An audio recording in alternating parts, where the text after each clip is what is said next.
There is a statistic that economists hate. If you look at a graph correlating IQ with income, the line goes up. Smart people generally earn more money. But if you look at a graph correlating IQ with wealth, actual net worth, the line gets messy. It flattens out. In some cohorts, it even drops. We all know this archetype: the brilliant professor who is still paying off debt in his 50s, the genius coder who lives paycheck to paycheck. And then there is the guy from high school who barely passed algebra, started a dry cleaning business, and is now a multi-millionaire. It drives you crazy. You look at the simple people getting rich using simple methods, buying boring real estate, holding index funds, franchising a gym, and you think, that is too easy. There must be a catch. But there isn't a catch. There's a psychological block. The reason you are ignoring simple wealth isn't because you aren't smart enough to grasp it. It is because you are too smart to respect it. You are suffering from a high-fidelity cognitive bias that equates complexity with value. Today, we're going to explore the psychology of why the high IQ brain is allergic to easy money, and why your need for intellectual stimulation is the single greatest threat to your financial freedom.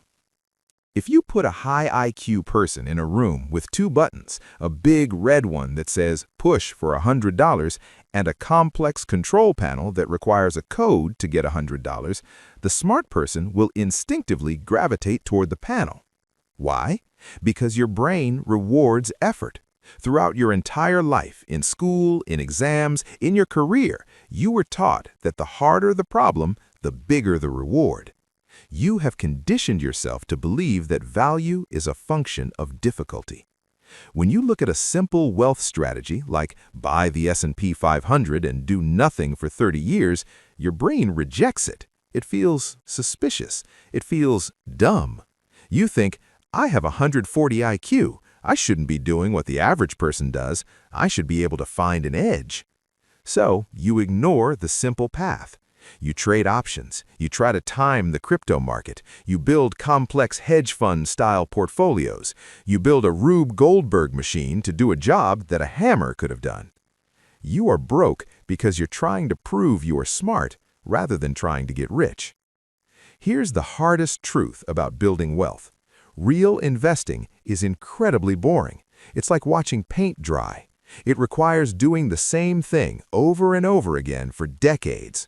For a high IQ brain, boredom is physical pain. You have a high need for cognition. Your mind is a Ferrari engine that needs to run at 200 miles per hour.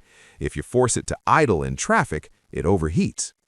When you set up a simple, automated financial plan, there's nothing for your brain to do. There's no puzzle to solve. There's no dopamine hit of discovery. So what do? You tinker. You meddle. You sell a stock because you read a news article. You shift your strategy because you got bored of the old one. You interrupt the compounding process simply because you needed something to entertain your mind. The average investor wins not because they're smarter, but because they are capable of sitting still. You are losing money because you're using your portfolio as an entertainment center. Reason 3. The special case syndrome. High intellect correlates with high individualism. You know you are different from the herd. You process information differently.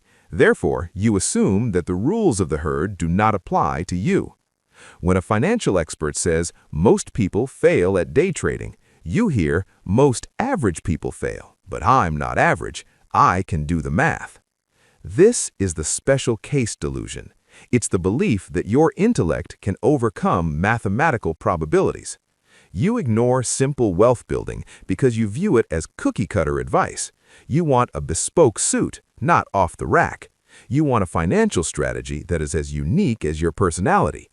But the math of compound interest doesn't care about your personality. It doesn't care about your SAT score. It's a universal law, like gravity. By trying to find a special path, you usually just walk off a cliff. The wealthy person accepts that they are mathematically average, and they profit from the average rules. The broke genius insists on being an outlier and pays the price for it. Let's be honest about the ego. High IQ individuals often wrap their identity around their intellect. You value interesting problems. You value revolutionary ideas. Because of this, you have a blind spot for unsexy wealth. The smartest people flock to tech startups, AI development, and complex financial engineering. These fields are crowded, competitive, and high risk. Meanwhile, the average guy is buying a laundromat. He is starting a waste management company. He's buying a boring SaaS business that serves HVAC repairmen. You look at those businesses and think they're beneath you. They're intellectually dull. They aren't changing the world. But the market pays for utility, not for intellectual elegance. You ignore simple wealth because you're afraid of looking pedestrian. You would rather fail at a complex high-status venture than succeed at a boring low-status one. You are prioritizing your resume over your bank account. If you give a smart person a plan, they will immediately try to optimize it. If the plan is save 20% of your income, the smart person thinks, well, if I leverage this debt and route it through this tax structure and use this yield farming strategy, I can technically get that to 24%. You spend 100 hours trying to optimize the last 1% of your return. This is majoring in the minors. While you are paralyzed trying to find the perfect asset allocation, the perfect tax shelter, and the perfect entry point, the simple investor has already bought the asset and is collecting rent. You are suffering from analysis paralysis. You are so terrified of making a suboptimal decision that you make no decision at all. You let the perfect be the enemy of the good. You have a theoretical fortune in your head, but zero actual fortune in the bank. A high IQ brain is a skeptical brain. You are trained to look for the flaw. You are trained to deconstruct arguments. So, when you see a simple path to wealth, like the historical returns of the stock market, your brain screams, "It can't be this simple. The system's rigged. The crash is coming. The dollar will collapse." You over-intellectualize the risk. You see the black swan event around every corner. The skepticism protects you from scams, yes, but it also protects you from success. You sit on cash because you are waiting for the correction. You avoid real estate because the market is a bubble. You talk yourself out of every opportunity because you are smart enough to see the downside, but not wise enough to accept it. The simple investor is just optimistic enough to buy. You are just smart enough to stay on the sidelines.